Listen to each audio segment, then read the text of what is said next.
My name is Dr. Teresa Cullen. I work at the University of Oklahoma, and I am the lead on our 21st Century Teaching and Learning online master's degree. As part of that degree, I teach our first course, which is a 1-hour course on the introduction to 21st century learning. This course serves to set up the norms for the group and also challenge them to think about the overall idea of 21st century teaching and learning.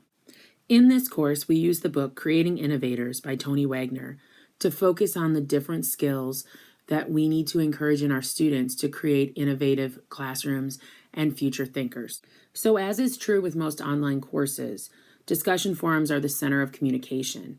However, they can lead to very boring learning where students just stand and deliver and don't really interact or build community.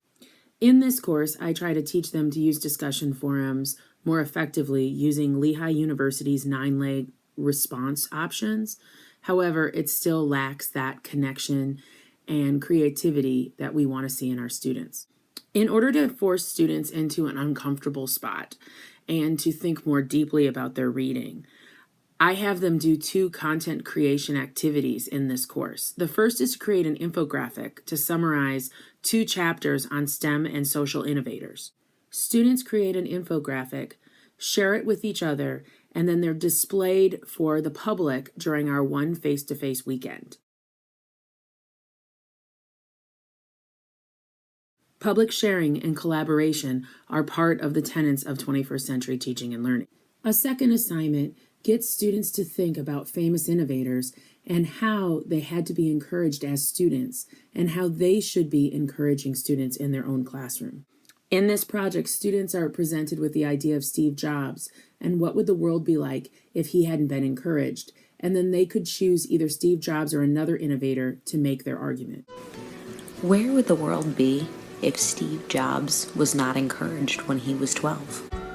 It took until his 4th grade teacher and his parents were able to inspire him to find his passion for learning again. Where would an innovative 12-year-old be at 40 if they were encouraged? Lin-Manuel Miranda probably does not seem like your average innovator, but if it were not for him and his innovative thought process and his willingness to think outside the box, we would not have Hamilton and a whole generation of kids who love history. These 2 assignments embodied the spirit of 21st century teaching and learning. Students were encouraged to share over social media, and in the future, this will be required. Many of the students use these projects or a version of them with their students in their own K-12 classroom.